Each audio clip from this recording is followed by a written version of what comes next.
Hello everybody, welcome to another Valheim video. Today I have a special treat for you. I'm honored to be here with the creators of the adventure map, Dhakhar and NineByte, along with their communities. Teamwork is not a common skill, and I would love to learn more about how both of you actually followed through and produced something that took months to work on. Like, that is a huge achievement in itself. But before we get into that, if you'd like to support my work, then consider renting your own dedicated Valheim server at Zap Hosting using my link, JP Valheim. Why don't the both of you introduce yourself? Let's start with NineByte. Sure. Thanks for the introduction. And yeah, I'm NineByte. I mainly do YouTube these days, I guess, is where people might know me from. I do pretty much only Valheim content, and going forward, probably only Valheim content. And a lot of it is related to building. And Dhakhar? Hi guys, I'm Dahakhar. Nice to be back on JP's channel. I also make YouTube videos about Valheim building, and I've started to get involved with Expand World Prefabs, which many of you will have seen in JP's other videos. Yeah, Dhakhar has helped me a lot learn the information necessary so that I can make the tutorials I've been making. It's really thanks to Dhakhar, Yer, and Raka. Particularly Raka, to be honest. He is crazy and helps everybody, sometimes way more than he should. So shout out to him. Yeah. For sure. But before we get too much into the interview, I want to remind people that ValCon is happening. ValCon is an online convention where a bunch of Valheim content creators come together and have a live server. It's gonna be basically a 24-hour long Valheim content thing made by all these people working together. So make sure to learn more about that. Do either of you want to say anything about ValCon? Yeah, I'm going to have hopefully some content to show at ValCon, something I've been working on for quite a few months now. But there'll also be a few mini games that I've made available to play in some of the servers. So that's going to be really fun to see how people get on with those. Yeah, he made these awesome mini games that you'll be able, some of them you can actually start playing anywhere in the server just by typing a command. So that'll be a cool thing that you'll learn more about. What about you, NineByte? Yeah, so at the moment, I don't have anything ready to go. I may possibly be getting in trouble for missing the deadline for submitting things. But I think you might just see something related to the adventure map from me, and maybe Dhakhar too, of course. And it might even have a couple of snippets from this interview. So yeah, we'll see on all of that. That is a great transition to the adventure map subject, because I was wondering about that. Because really, it's not like it's done and over with. That thing still exists, and there's lots of people who haven't played it. So ValCon seems like a great chance to show that off. I mean, Absolutely. Yeah, we've got we could talk about some of the plans we've got for it today, but yeah, there's just so much more that we can do with the map, and of course, every update that comes out with the game gives us more capabilities. So yeah, we're pretty excited to release the next update, which every single location in the map is getting updated. So it's not just, like a little thing like where we're adding some stuff to the very end of the road. It's definitely like a kind of a full update through and through. very exciting. So why don't we backtrack to before the adventure map? I'm sure it formed through other things you were doing, and you came to do that, right? It wasn't totally planned out for years or something?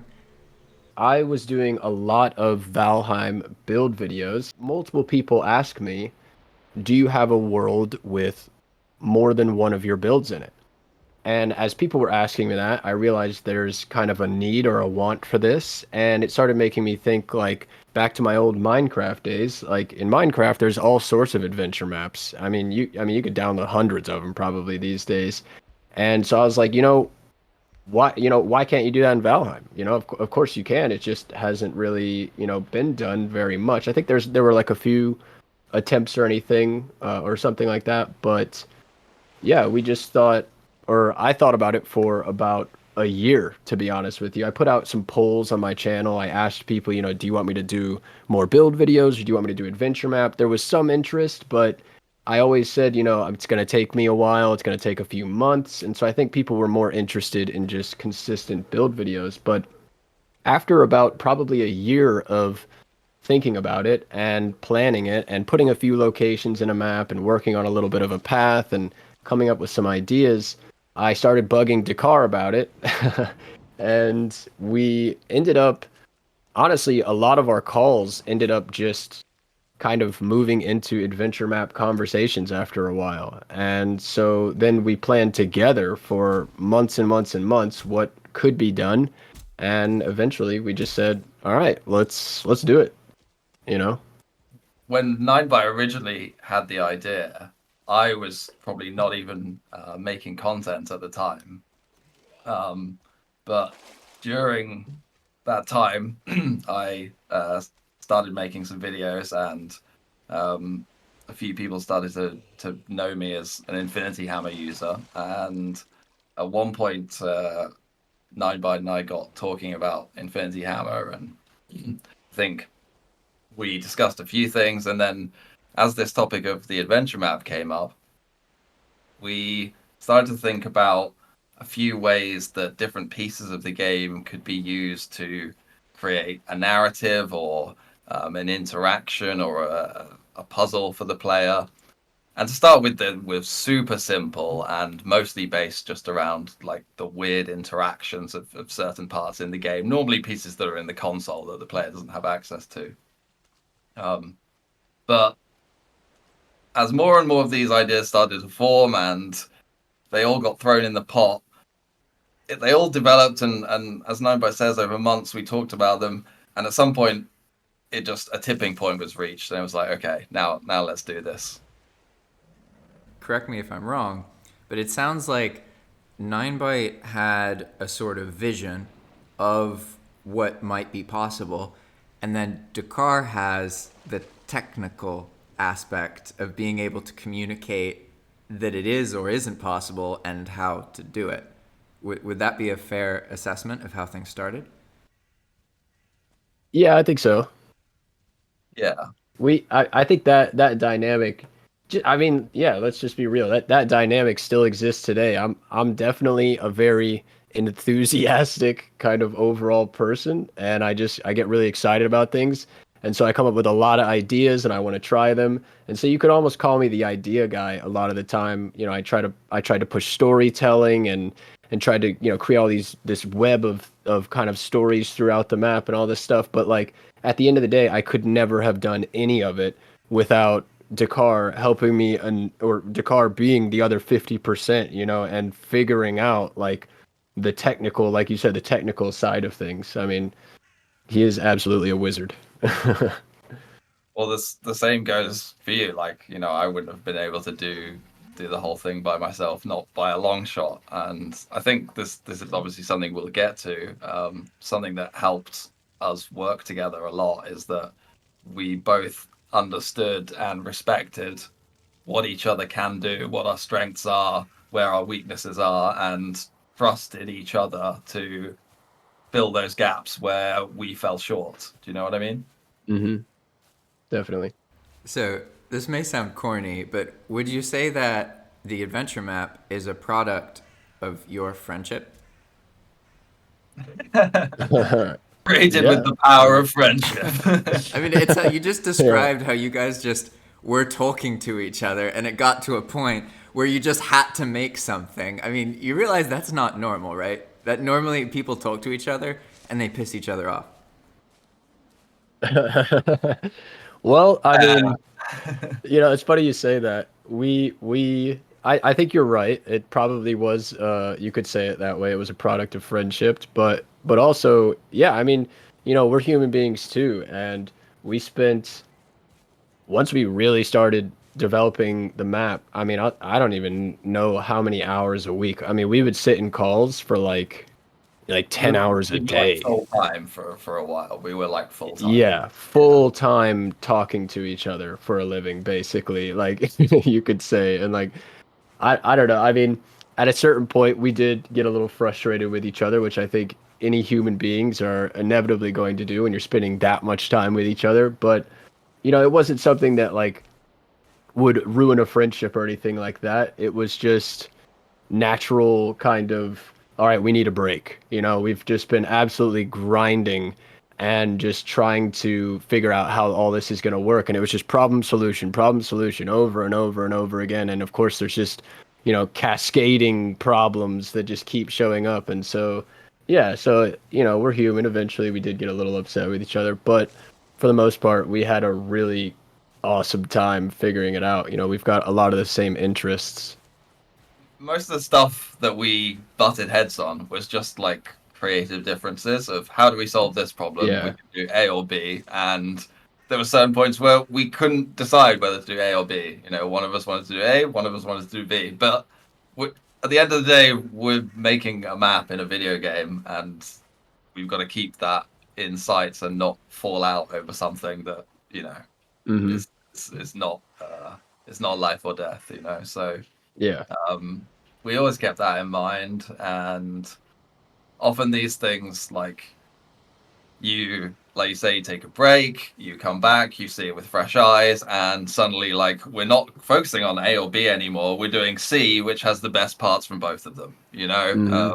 And the whole map was like that in a lot of ways. It was building on ideas, different things added, removed because there were a problem, something else gets changed, and then this idea comes full circle. It was the whole iterative process. So, and there were ups and downs, and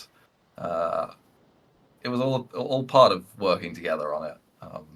Yeah. There was a lot of, a month or two in, like, wow, we're still working on this, like, but I guess you could say there was a little bit of build fatigue, but yeah, at the end of the day, we had a lot of fun doing it, and we're gonna have, even more fun into the future with the new updates. So. Mm-hmm. Well, the fact that you can both tolerate and talk to each other after working that often together shows that, like, that's why I asked you these things, because it's and in these days, people are increasingly lacking in their sort of interpersonal skills and their ability to work well with others, and in particular, their ability to handle conflict. So, I mean, you both just talked about conflict you each had with each other without getting, like, raising your voices or getting angry, or, like, the fact that you can even speak about that shows a level of maturity that is rare. So kudos. I think it helps as well that because it was a long time before we actually got started working on the map, we had a lot of time to actually, like, build the friendship, because we started as just complete strangers, only being linked that we made Valheim builds, and we found that we shared a whole bunch of interests in different things, nerdy things, Lord of the Rings and Warhammer and that sort of stuff, Yeah.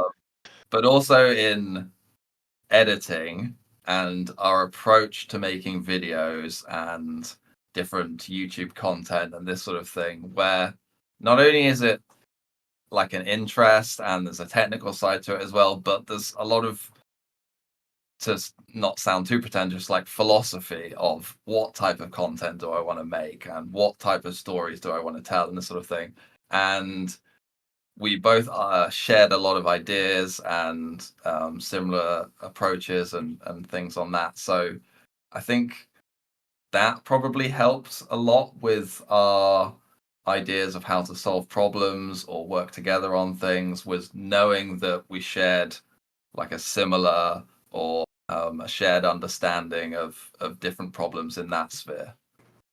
Actually, it sounds super cheesy, but I actually I saw a Mr. Beast interview, and he was talking about how at one point in his growth, he was talking to a lot of guys that were kind of in a very similar place that he was in, and they were sharing a lot of things, and because of that, instead of just having their own individual path of, failures and then learning how to overcome those failures, instead of just one path, they had, 5 or 6 paths, and they were all sharing those things, so they were learning way faster than just a solo content creator can learn.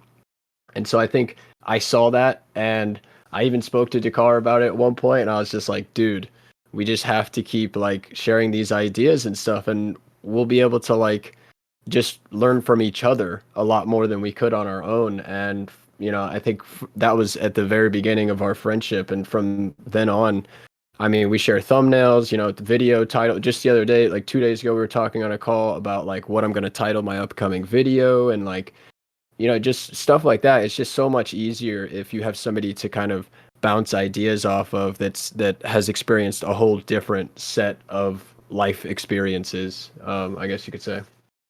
Yeah, absolutely. It makes perfect sense. And it's the same thing sort of happens in the Valheim World Editing group. I'm really comfortable now. I don't know everything, I can't explain everything, but I can explain the basics to a beginner. And that's only possible because of all of the things that people like Dakhar, Raka, here have done. And it's the same kind of thing. Like, our egos want us to be the one who is the doer or whatever. But the reality is, like, we're just part of so many other people's efforts. And if you try and make it alone, you're going to do worse. It's all about finding out how you can learn as much as possible from everybody and share all the things you're learning. And once you're in that dynamic, people can't compete with you individually. It's impossible. Yeah, I think that's pretty well said, dude. Honestly, it's something that like you get older, and I think it clicks more, But yeah, I don't know. I think it's cheesy, but yeah, I just happened to learn it from a Mr. Beast podcast video or something.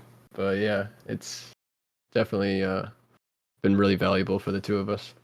Both of you have, in my head, kind of similar content because you make build content, but not just a build video or something. You put lots of effort into making the videos, and it's almost like you build something to build a video about the thing, and it's very advanced, to be honest, like very time consuming. And I've always admired the amount of effort and quality that you can both produce. It's quite remarkable, in all honesty. Dakhar actually touched on it a minute ago. I think just our kind of ethos about making videos. I mean, there's so many different ways to succeed on YouTube, but in our niche with like building in Valheim, I think we both just gravitated towards a quality over quantity approach. And, from the very beginning of meeting each other, we both were really into editing, and we would share videos of like different things on YouTube and be like, like, dude, check out the edits in this, or like, send it with the timestamp and be like, bro, at 13 minutes, I have never seen an edit like this before. And then we would sit there for 20 minutes and talk about like how they did it or something like that.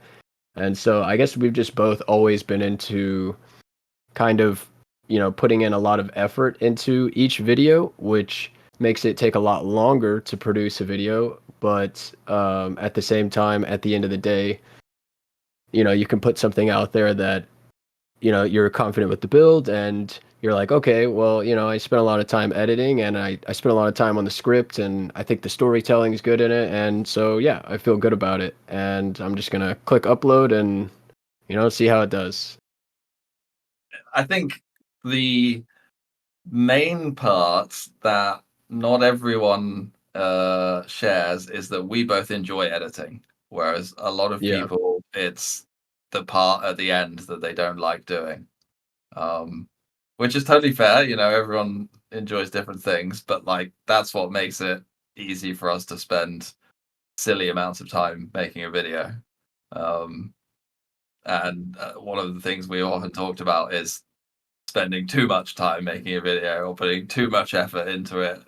We've talked about the 80-20 rule that people can Google if they haven't heard of it before, but things like this, putting too much effort in where it's not necessary. But when you enjoy doing something, it's hard to not put in the effort when it's something that is really fun for you and you enjoy learning about and developing your skills in it. It's another part of the creative process, which I think one of the things we've talked about and shared before is you can look at the whole thing as a whole. It's like JP said, building something to make a video about. It's the whole thing is one creative process, and the building is one part, the video is another part, and they're all part of one shared whole.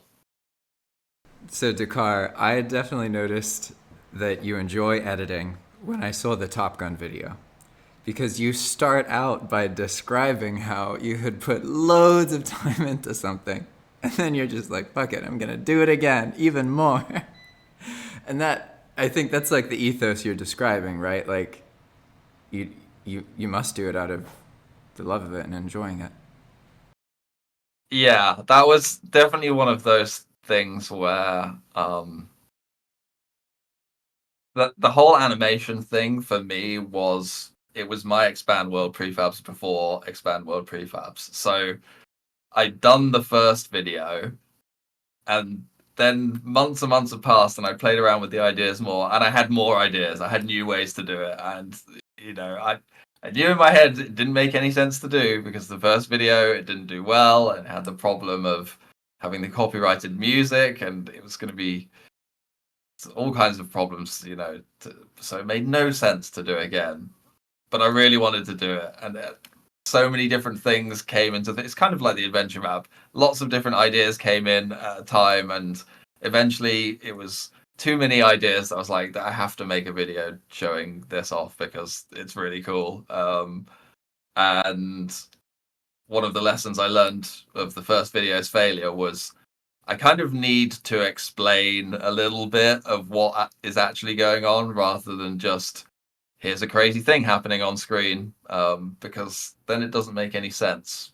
So yeah, that was part of my failure in the first video, and so the little intro explaining some of the madness, I think, was a necessary addition to the Top Gun video. Well, I certainly hope that you submit that to ValCon, just because, I mean, they have loads of chances to put in a couple minute thing, and you put so much effort into that, and it's so clear, and it's like that there is a lot of effort, and it feels like that, and that I don't like. I know that it's like, okay, it's like planes flying around and tech stuff. It's nothing to do with Valheim, but the way you did it, it like shows like people could be making machinima about this game, and like we spend so much effort blaming Iron Gate for stuff, and it's like, if we put even a little bit of that effort into doing what you both did, like, would we be in this position? One of the things is you often see someone complain about something that they don't like in the game, and they can download one mod that fixes that, but, never mind. Yeah, I understand. So let's get back to the adventure map. And what I want to learn a bit more is, so I'm getting the impression, obviously you both said this, that you were both builders, and as Dakhar mentioned, when you both started talking, I think, Dakhar, you weren't making content on YouTube yet, right? I think I had just started when we first got talking. I had made maybe 2 or 3 videos, and I had put a little bit of stuff on Reddit, which had gotten a bit of popularity. So a few people kind of knew my name as like someone who did big Infinity Hammer builds, and then at some point that got NineByte and I introduced and talking. So that got you out there, and that's how you learned about each other. Yeah. And what about you, NineByte? So you were already making content, and you even talked about like having inspiration from adventure maps in Minecraft, which makes a lot of sense because Minecraft is pretty much like Valheim is adult Minecraft for Scandinavians, basically. So anything that happened in Minecraft can also be applied here. It's just Minecraft has had probably billions of hours of human cognition put into it, whereas Valheim has had way less. So those things just haven't occurred yet, right? So I'm curious, NineByte, like, what was that process like for you? When did you start making Valheim content? That's a good question. So I started my channel with a lot of tutorials, and I did a lot of Assassin's Creed Valhalla tutorials, actually, some of which are still there, the helpful ones. I still get comments on them of people thanking me for having it, so I don't want to take them down. for now. At least I want to leave them up as long as I can. But yeah, I guess the channel now has turned way more into just solely about Valheim. I'm not really sure how that kind of happened. I mean, I guess I had been playing Minecraft since the very early days of Minecraft. And so after I did Valhalla, I was like, okay, maybe I should do some Minecraft content, show some builds, and work with some kind of the Infinity Hammer version in Minecraft, so I could do like some massive builds and things. And yeah, eventually, I saw Valheim when it came out. I missed the original hype, but it was always in the forefront of my mind, like, well, what is the natural successor to Minecraft? Kind of felt to me like it was Valheim. Like you said, it kind of felt like the adult version of Minecraft almost. And so yeah, I just kind of gravitated towards that, and the rest is history. That's really cool. So were you making? Had you made Minecraft content then before, as well? So Yeah, you so would I just still make have. content about games you were interested in. Yeah. So I did tutorials with, yeah, exactly. I did tutorials with Assassin's Creed Valhalla because I always loved the Assassin's Creed games. And then I did tutorials with Minecraft because I just thought I could share some of the knowledge I had, and I still have some of those up and everything. I did some build videos too, but ultimately, yeah, it just kind of transitioned into Valheim. And I don't know, I just always had that base of Minecraft kind of knowledge, I guess. And I had experienced adventure maps in Minecraft. I had tried modding in Minecraft. I had built a lot in creative, but I had also done a lot of survival playthroughs, you could say, I guess. And so all of that kind of experience came with me into Valheim. And then, pretty soon after I started in Valheim, I wanted to try out building mods because I knew a little bit about that. And then that transitioned into wanting to make the adventure map because I knew about it in Minecraft. There was even a mod called Replay Mod in Minecraft, which is really cool for filming things. And I was hoping that it would be possible in Valheim to do it. And we even got together a little group at one point, and we were thinking it might be possible. Honestly, at this point, I don't think it is. Maybe in the future it could be a thing. You guys were talking about the Top Gun video that Dakhar did.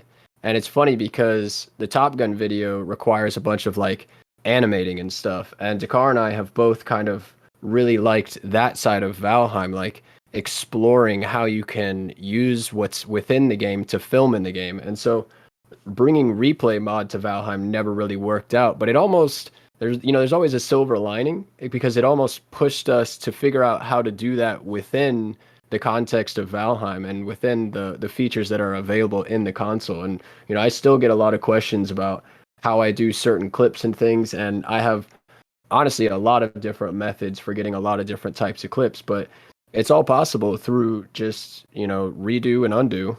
We've talked about it before, and through I like to use a lot of backups, and so I'll create a camera point at the very beginning of working in a world, and as I create backups throughout the process of the build, I can go back into those backups, and then I can lock the camera onto those same camera points, so I can get these really cool time lapse shots without needing a fancy replay mod type of thing. Oh, that's an interesting point. That's something I've personally invested some time into looking into. Not exactly as you described, but basically the idea that like you could make a client that's logged into a server that serves as a recording video camera or a streamer or Yes. something, and then you can have that client follow around the player or do something in an automatic way where it doesn't need to be controlled by like an actual person Yeah. behind it, right? Is that the kind of thing you're explaining? Yeah, so replay mod actually, I mean, I'm guessing it works with Minecraft just because it's a lot less intensive on your GPU and just CPU, just everything. It's just easier. It's whatever, it's 16-bit or 32-bit or whatever, and so it just records everything. Like everything that is loaded in your game is being recorded at all times, and then you can go into that recording and fly a camera around the entire thing like you're there. It's pretty insane, and that's why I think like within the context of Valheim, it may not really be feasible because Valheim is graphically it's very different. And so, like I said, we just ended up kind of figuring out little ways that we could kind of cheat and go within Valheim's system to not necessarily have like a client side thing that's like recording everything. But I just had to figure out these little things, like create these camera points, or, I worked with Dahakhar, and when he was doing his animations and stuff, we were talking about redoing and undoing and how you could kind of use the console to do that to the extreme and kind of create your own thing where you could hop into the camera and just film it as it's happening. Like you tell the game, okay, I need you to do this. I hop in the camera, I hit go, and I just film it as it does it. So you don't have like a recording you can go into and actually work with, but you can kind of create it by going into backups that you take of the world as you're creating it. So, Dahakhar, I have a feeling a lot of this stuff and a lot of the things you both worked on could be done a lot easier with EWP. Would you say that's accurate? Yeah, as a blanket statement, 100%. Yeah, I think I've probably even said to NineByte, like, if we started the adventure map from scratch, we could build it in EWP in like a fraction of the time. I've definitely said something like that. Yeah.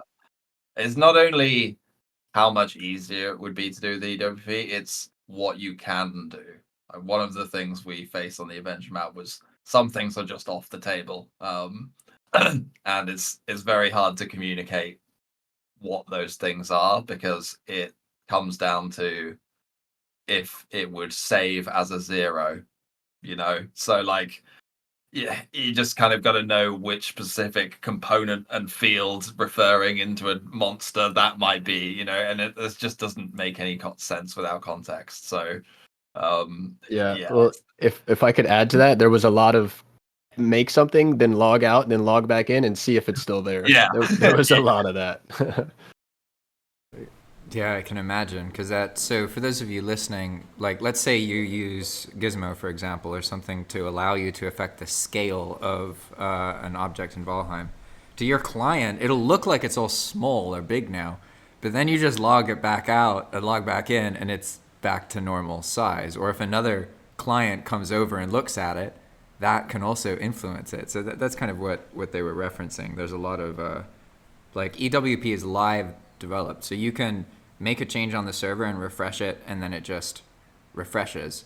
Whereas when you were doing things before, there was a lot more restarting, right? I would assume. Yeah.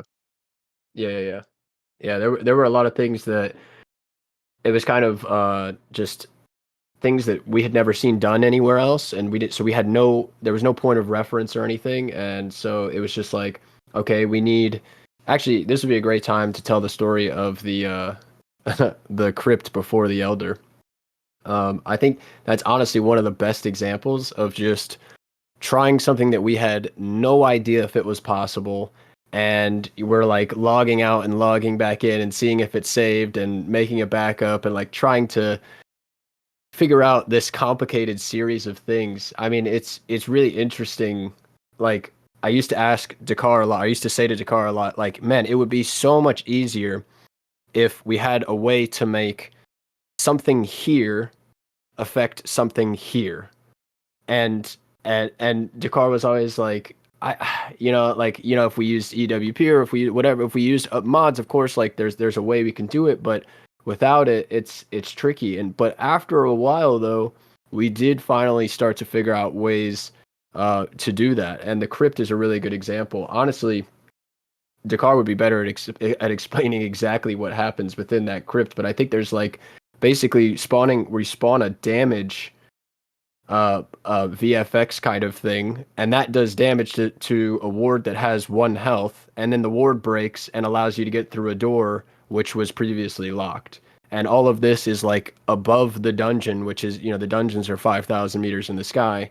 And so like if you just fly right up out of that dungeon, or the crypt, I should say, you can see the little kind of what do you always call it? The Rube Goldberg machine?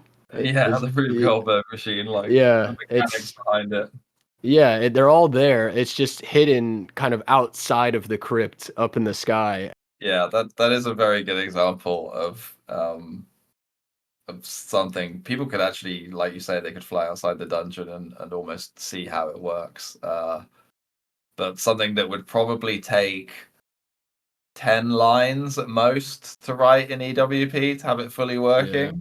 And for us was like a couple of months of discussion of ideas coming back and forth, and then oh yeah, we could do it with this, with like 3 different objects chaining together, and then it can work. Mm-hmm. So 9Byte, when you said if only we could make this interact with that, and I said poke, that's because in Yeah. EWP, do you want to explain what that is, Dakhar? I mean, it's pretty much what we were doing. Instead of the crypt chest breaking and sending the damage to where it is, it would just be when the crypt chest breaks, it just sends a little poke. It just tells the Okay. ward to break. We Oh, were man. essentially doing a poke at home with a damage spawn at a specific set of coordinates.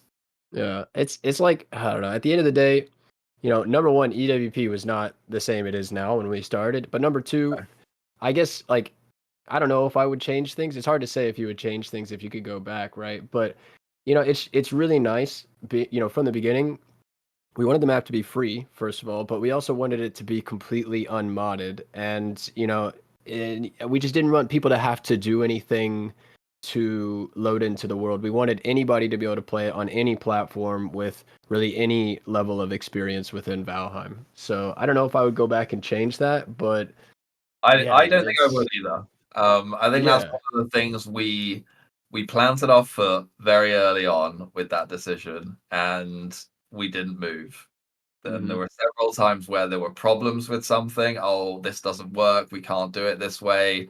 Oh, we could fix it with a mod, but it was never like, okay, let's use the mod. It was always, no, we have to find another way to do this or find a Oh yeah. different solution. I Uh, mean, the invisible portals was a huge one. The signs, being able to work with signs and the exclamation points was huge. The rune stones, so you could add all the story and all the context to every location. That was huge. All these things were like just over time. We were like, what's the problem? And let's spend the next week or two trying to figure out what the solution would be. And Dakar would come back to me and he'd be like, wait, we could try this. And I'd be like, okay, that's pretty sweet. Let's do that. And then I'd be like, but we need this. And then he would be like, okay, well, what about this? And like we would just keep like riffing and going back and forth until eventually we kind of had like the final thing. Another good example of that at Ekthir, it's the first boss you get to, and we kind of have a mechanic where the boss shouts a death phrase, and as they shout it, you only have a certain amount of time. It's on screen, and then it goes away, and you have to type that into the portal, which continues the road and brings you to Ekthir's loot room. And that was like what it turned out to be one of the most difficult things to figure out, because there was no way for us to make it to where you could see it any longer, and there was no way for there were so many situations that could happen where a player would miss it, like they die at the same time as Ekthir is dying or something, or they're just simply not looking at the screen, or they're not expecting that because it's not a mechanic that's in Valheim before that you're really really like looking for. So we ended up in the I don't know, in like one of the final updates that's currently out, finally figured out that you could actually use the where you hang up your trophies on the trophy hook. We could grab that and place it into the arena, and you could have, when the trophy goes onto there, first of all, you could make it removable, so you didn't use the trophy, you can now remove it. But also we made it to where it would shout the code over and over again for you, so you wouldn't just only have it with the death message. But that was just one of those things that's like, it's just a problem solution basis. Like, how do we make it easier for a person to understand what we're trying to convey to them in the map? It's so funny for me hearing about the struggle, but being used to EWP, because it keeps describing kind of like the same problems that came up in EWP, and then a feature was added to EWP to deal with that specific thing. And it's like, Yeah. it's really, really interesting how that's played out. Because you're absolutely right. Like the way EWP is now, it just wasn't like that when you guys did the best that you could with the tools that were available at the time, as far as I know. Over time, the tools changed and became even more complex and available, and EWP got better and all sorts of things, right?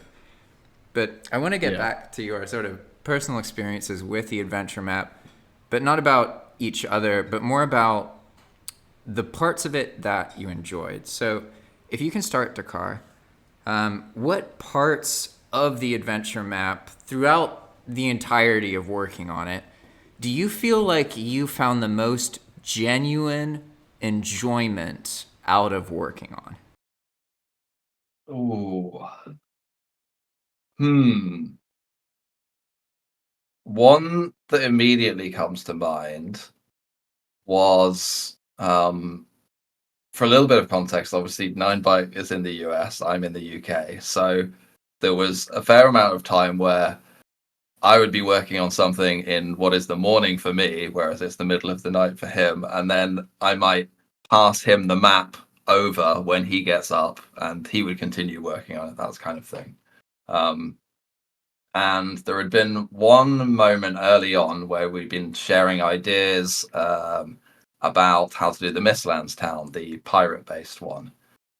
And I went and found probably like 10 images from Google Images of scenes and pictures that illustrated the kind of vibe that was in my mind that I was picturing. And so I sent all of those over to him when I went to bed. And when I got up the next morning, he had the number one. I hadn't labeled them at all, but the number one in my head that was like, that's the 100% the one like vibe I'm after. He'd picked out that one and started building it. And at that moment, I was like, yes, we are like so on the same page with this town. Like, it's going to be awesome. I remember being so excited about that. But personally building something, what did I enjoy the most? I think, I really enjoyed setting up the story and the triggers and stuff around the swamp town, with the ghost of the lord who used to run the town, and the fog that represented his kind of clouded memories that receded when you found different clues. That was really, really fun for me. And then I would probably also say the Metaboker was really fun to do, because that kind of started as, I have like a really cool idea, but it's just a framework at the moment. There's a lot of empty space, a lot of canvas. And it was something that both 9byte and I contributed ideas to like fill out the space that it created, because I had all of these platforms that could be connected, and some weren't connected, some had bridges that were invisible, some had a gap so you'd fall, but there was nothing really on the platforms or any real like logic really to how they work to start with. So it was a fun iterative process to come up with what to do with that location. It's fascinating how much game development concepts come up here. Obviously, it makes sense. You both pretty much did game design within the Valheim engine. So, like, Valheim was designed in the Unity engine. Like, yeah, I know technically with the adventure map runs on Unity, but it's more like you designed it in the Valheim engine in my head, because you know what I mean? Yeah. I mean, it's the same thing you're doing, with Palm, with Path of Magic. It's being able to really like Valheim and just be like, okay, I'd love to build something within everything that's here already. And what you're doing with Palm is actually pretty insane too. Kudos to you, man. It's funny you bring up Palm, because as Dakhar was talking, he described the exact loop that made Palm exist, which is because I wasn't trying to make like some thing, or we weren't trying to make anything really. It was just like I had a server and I was running a server and I was trying to keep it kind of interesting and different. But the thing that really happened that changed everything, it's exactly like Dakhar said. I would have some kind of idea or something and just stay up late, do some kind of EWP script, work on some random thing, and then implement it. And then somebody would actually do it and tell me about it and be excited. And that did something to me. It fundamentally changed the way I behaved. I don't know how to, I know that sounds absurd, but like before, I know what you mean. Yeah. it's just so much more motivating. Like now, this scripting thing and working on these things, I have to stop myself from doing it. Yeah. The feedback is absolutely insane. It's so cool to, just for me and Dakhar, it's just us hanging out. Like this is just what we love to do, and so we're hanging out and we're doing it and we put it out there, and then you get all this feedback, and it's really validating, and it makes you feel like you're doing it for a reason, for sure. So is there, what about you, NineByte? What on the adventure map did you find, it doesn't necessarily have to be a building, but it could be. Just what did you find working on to be, let's say, shockingly enjoyable? Shockingly enjoyable. Yeah, so I think Dakar started with a great point, like with the pirate town. For me, all the towns were a huge thing for me. Like we kind of split up kind of evenly everything in the map. I think it was pretty much even. And one of the things that was assigned to me was to do three of the towns.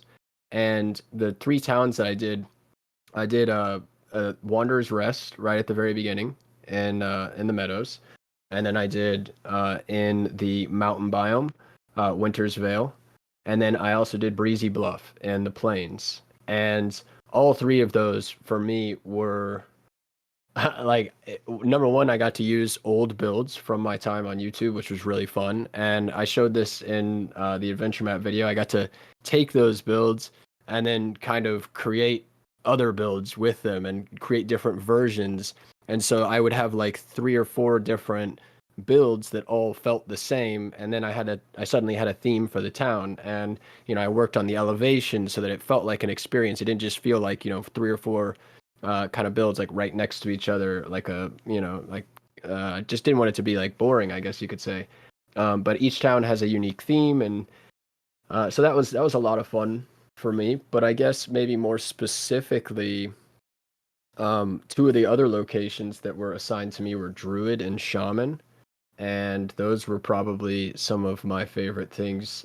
Druid was funny. I used the little yucca root trees from the Mistlands, and at first I used so many of them that it was just absolutely tanking the performance of the game. Like your FPS was like it was like 12 frames, and we were trying to figure it out for so long. We were like, what is going on? And the last thing I wanted to do was take, the whole thing was surrounded by them. The walls were made from them. And the last thing I wanted to do was take apart like the part that took the longest to make to frame the whole thing out. And so finally we were like, it's got to be the trees. It has to be the trees. And so I had to go through and thin them out, and then like use Infinity Hammer and scale a bunch of rocks and kind of create fake walls behind the yucca roots so that you could maybe get through a few yucca roots now, but you couldn't get past the rocks, which is kind of fun too, because it's just like you said a minute ago, it's almost like level design, kind of game design that you never really think about. It's like, oh, well, we want to create this whole location where you're just moving through completely surrounded by trees and this little like yucca root thing that you can't get out of. But you end up figuring out like I can't do that. These are tanking the game. So you end up with other solutions like, oh, okay, I can stretch some rocks and I can do that. And Shaman was a cool one too, I guess. I just stole a bunch of locations from within the console. These stone tower ruins, there's a bunch of them, and I just stole a bunch of them and started kind of piecing them together like puzzle pieces and creating this like whole ruined area kind of vibe. It's probably like 10 or 12 of those pieced together and like chopped up, and then like little bridges connecting them and stuff like that. And so that one was really fun to make. It sounds like you both had a lot of fun. Yeah. Oh, for sure. Let's see. So one thing I also want to learn about is sort of like Okay, because game design really is all about understanding player psychology and being able to predict their behavior. The more accurately you can do that, the better a game designer one is, or one's game is, or one's group is, whatever. So what I want to learn is like you both were building this amazing world, and then it reached loads of people, and you got to see and watch streams and stuff of people playing through the world that you all worked on. So what I want to learn about is specifically what were things that players seemed to enjoy a lot in the adventure map. Do you want to start, NineByte? Players seem to enjoy a lot. You know, the funny thing is when you say that, I actually think for us, if I could change up the question a little bit, if that's okay, I think what sticks out for us is what players is the opposite, is what players got stuck on a lot. Because, like you said a second ago, the best game designers can predict what a player is going to, like, how they're going to experience it. And for us, we were very new to all of this. And so there are a lot of pretty funny mistakes that we made that we had no idea that a player would experience it in that way. Like the best example, did you want to talk about Duelist, Dakhar, or? I immediately was thinking of the raft one. For anyone who hasn't played the map, Duelist is one of the first locations that the player comes to, and it's really the first major gameplay location, let's say. So they arrive in the first town, they meet all the NPCs, they're off on the road by themselves on their big adventure, they get to Duelist.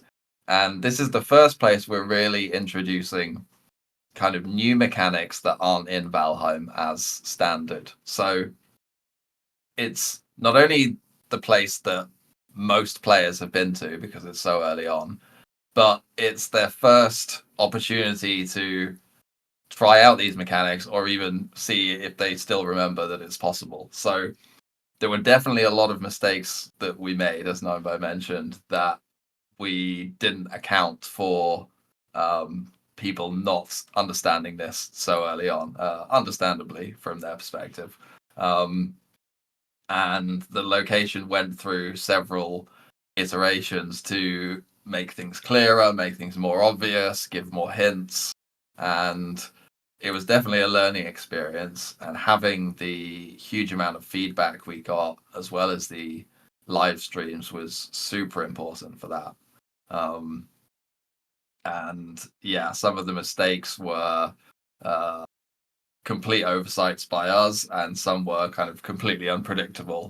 There was the full range, but to give some examples, there were numerous places people could bypass the whole mechanics of the location by parkouring up onto the roof.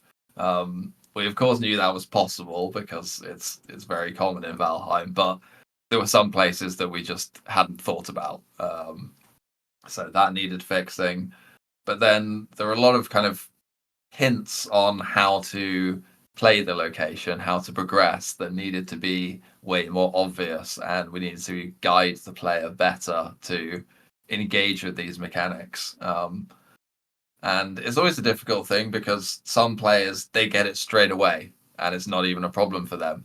Whereas for some, they can even look right at the thing that they're supposed to do, but they don't see it because they're not looking for that. So yeah, those were the kind of the things, the challenges we needed to overcome with the early game design phases. Yeah, it's interesting how you both interpreted that question. So I'm gathering that it's not so obvious particular areas that people enjoy, because it's much more obvious the particular areas that people had trouble. Definitely. Most of our feedback was more for like, hey, you could change this or you should fix this, instead of like, hey, we loved this. And if it was like, hey, we loved this, it was usually more of like a general statement, like, appreciate what you did, love the builds. It was a lot of fun. Yeah, people generally say like, oh, we love all the locations, we love all the towns, that type of thing.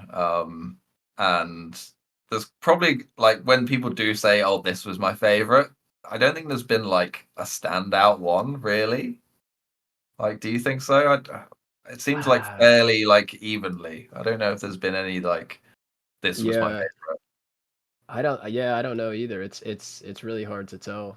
Um, Definitely on the enjoyment side, like one thing that's very divisive is intentional parkour, like Parkour, jumping challenges is very divisive. yeah. We had really mixed feedback on that. Some people absolutely love it, and some people were like, I literally just watched my friends finish the location. And I waited for them to finish it because I was so annoyed, and I was like, oh gosh, okay, maybe we need to tone down the parkour in certain spots.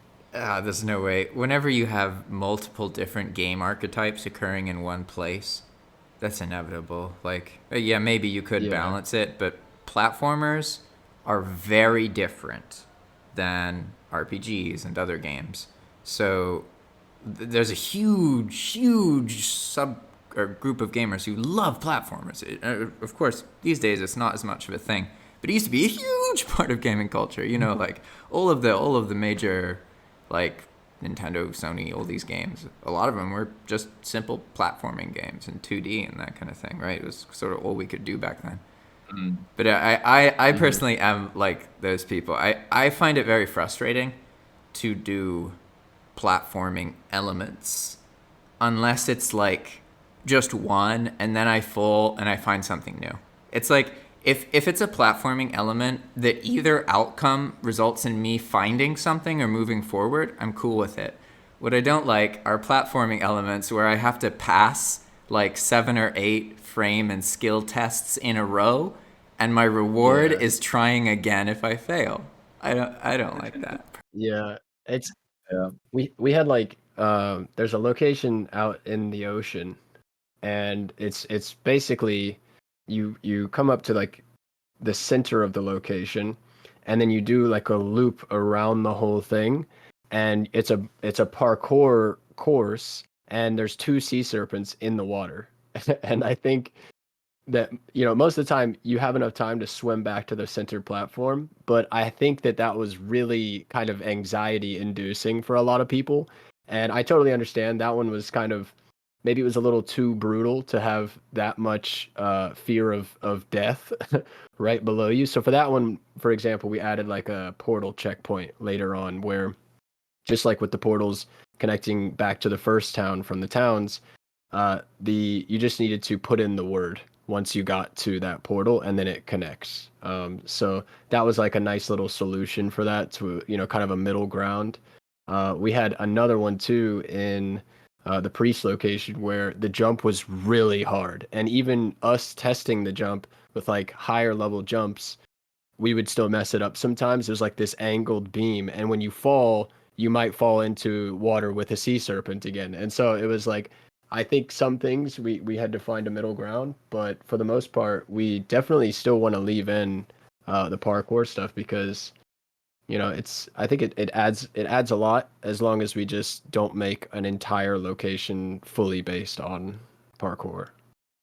Well, it did influence some of our redesigns on some places because we once we looked at it through the lens of there's a subgroup of people that really don't like this, we thought about ideas of like alternate ways to complete it, or how do we make this less frustrating, like Yeah, adding the checkpoints like you say, and um, like a priest, not only was the jump hard, but it was like the sixth jump you had to do.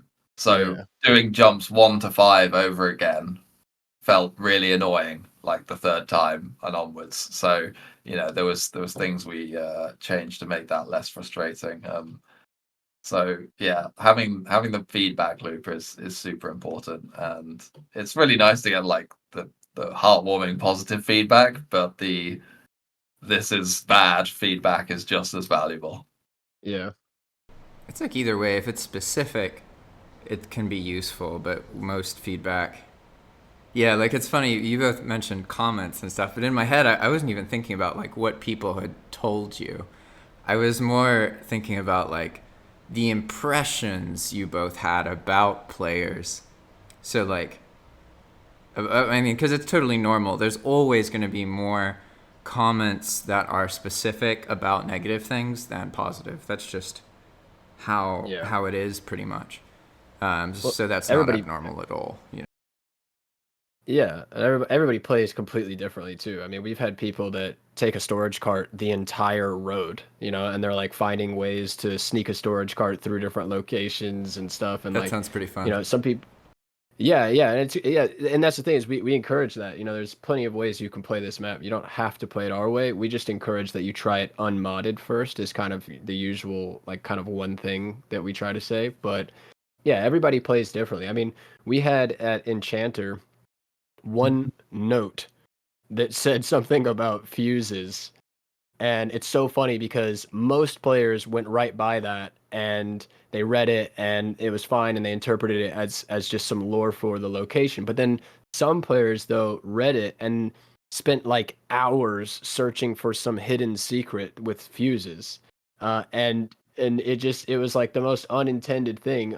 Same thing right down the road from Enchanter. Funnily enough, right there next to it, we had another one where we had a raft at next to this boathouse, and you defeat this troll, and you kind of read the lore about the little location, and some people were getting on the raft because they thought that the lore was pointing to some kind of treasure that they had to get on the raft to do. So we were getting pictures, like screenshots of people's maps where they had taken the raft and I don't know how long they were on that raft, like out in the ocean and like following the land, trying to find something that wasn't there. And it was like, oh no, like we've got to adjust this. So everybody just plays differently and they interpret things differently. And it's something you can't plan for, but the feedback is what saves us on that, I guess. And we can go and make adjustments. For that one, we just disabled the raft's ability to move. That makes it clear. Yeah. So, you mentioned earlier that there were some things you're working on the adventure map. Is that like some kind of update or something? Is that what I heard, or what were you saying, NineByte? Oh yeah. Yeah, dude. We have the next. So we were going back and forth for a while what we wanted to do with the update. We talked about just doing an kind of you could call it like an Ashlands expansion. And I think a lot of people were asking for something for Ashlands, and so that's maybe that was the first thought. But after a while, so many new things. We have so many new things we can do now, and I don't want to. We could talk about it if you. I don't want to tease too much yet. I don't want to spoil too much yet, but by the end of our conversations, we just ended up deciding like let's just go through every single location in the map. And because I think a large part of that too is because of replayability. You've got some people that have already played to the end, some people that haven't played yet, but for the people that have already experienced the map, we wanted to give them a reason to do it again if they wanted to. And so we are going through every single location in the map. And, we talked about level design, game design earlier.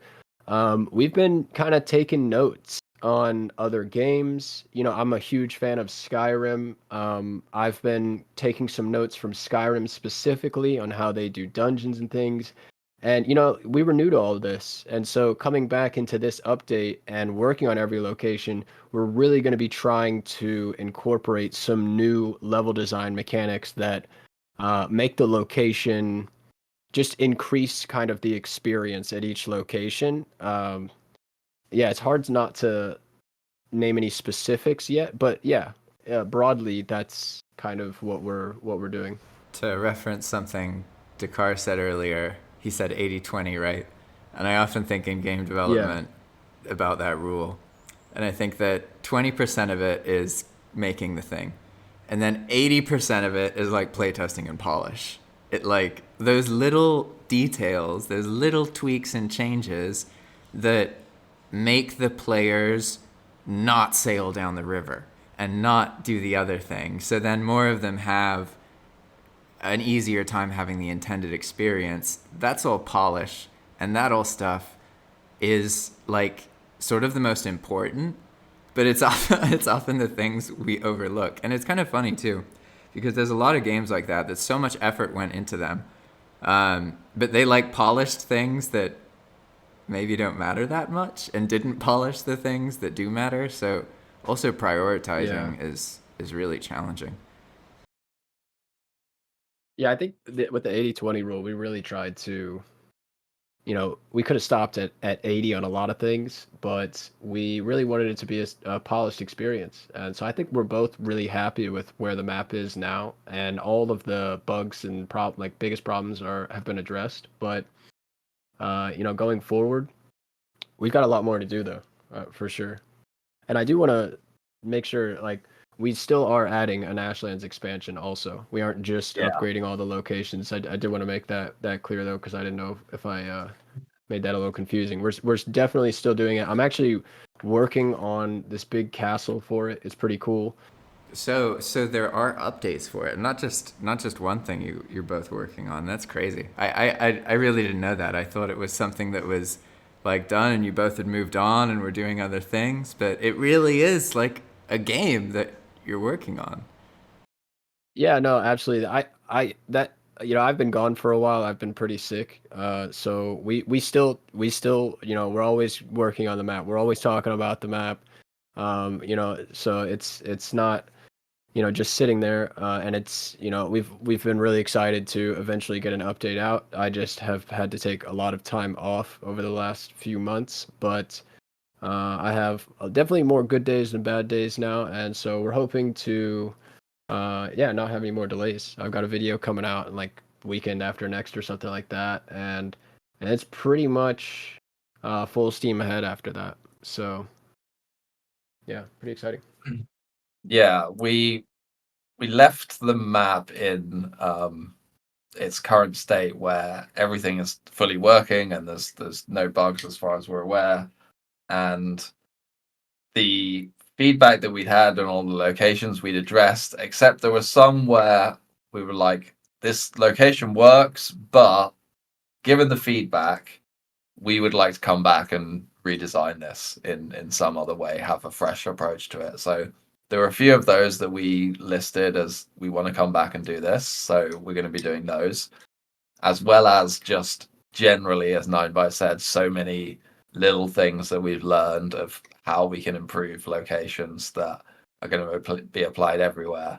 And then as well, the different new abilities and tech we have unlocked because of game updates and updates to world edit commands and things, and even the new discoveries such as the altar shops as is in VWE. Yeah, that's huge. That's huge. Well, we can actually we can say that now. In the first in what's out right now, we really tried to figure out if there was a way to. I mean, what we were thinking at the time was to use like the Hilder shops and try to like have something that you could purchase within the adventure map, and so there would be a reason to save all the coins that you get throughout the playthrough. And I think we've got it now. It's yeah, so that's gonna be something new. We got a shop, but as he said, we've been still getting feedback. There have been updates to the game which have given us a lot of new stuff to work with. So we have much more of a reason to go and upgrade every location in the game with those new things. It's been awesome talking to both of you and really absorbing a lot of information this call. I'm sure people will absolutely love it and they'll learn a lot. But before we end it, I want to know from both of you. I'll start with Dahakhar. Is there anything that you want to tell people? And again, we don't need to end the call right now. I'm asking you an open-ended question. You can take longer if you want. Is there anything you want to tell people about the adventure map, whether it's new players or about your experiences with it, something I didn't cover? Does anything come to mind? If you've not played it, please go and try it.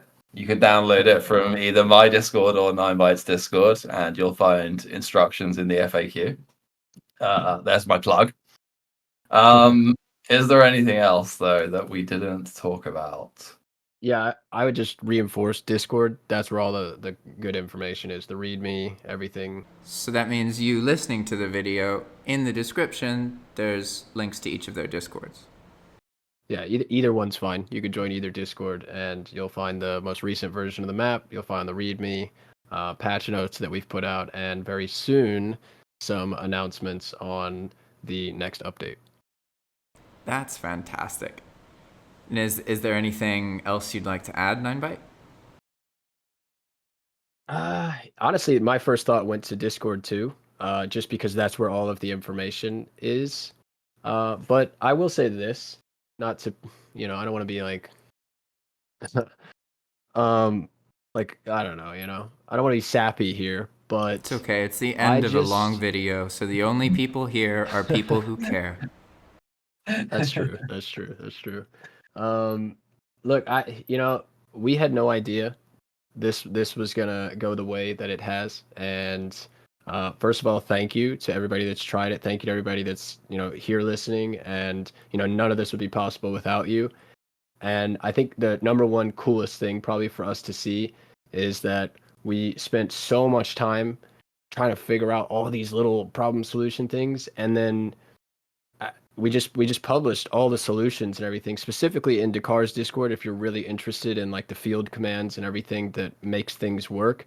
And it's just been insanely cool to see other people in the Valheim community coming in and asking questions like, how do I make my own custom skeletons that are friendly, that walk around, like how do I do this stuff with runestones? And it's just been an absolutely amazing experience to be able to see that it's not just us that are into this, and that the whole community is like now exploring this side of things. And it's just I think we're both just like incredibly grateful to have, for things to have gone as well as they did. And going forward, just whatever you guys need, come to our Discords and we'll answer any questions that you have on how to do the things that we do. Everything is out there. We're not keeping any of it secret. So maybe a few things coming up in the update for now, but we share it all though, of course, and it'll all be out in once we've figured it out.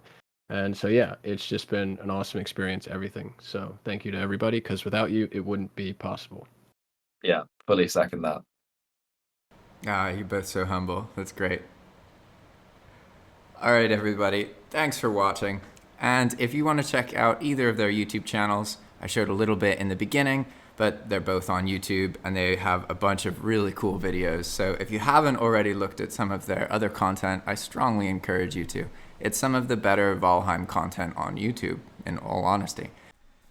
If you'd like to support my work, then consider renting your own dedicated Valheim server at Zap Hosting using my link, JP Valheim. This is a great way to experiment with Expand World Prefabs, as Zap Hosting offers pre-configured BepInEx servers where you just need to add Expand World Prefabs as a plugin, and I have lots of videos about this process showing you everything you need to know to get started. So if you want to have more Valheim content on YouTube, like this video or any other video about Valheim, and then YouTube will start dishing out more content for you. And you can also comment below or reach out to somebody who you think might be interested in one of these Valheim interviews. I'm just looking for people who want to talk about their passion with Valheim. You don't need to be some big, incredible builders like these two. You can just talk about a game you love and reach out. So if you're interested in that, just comment below or reach out to me on Discord or something like that. With that, thanks for watching, and I hope everybody has a great day. Bye-bye. Bye, guys. Bye.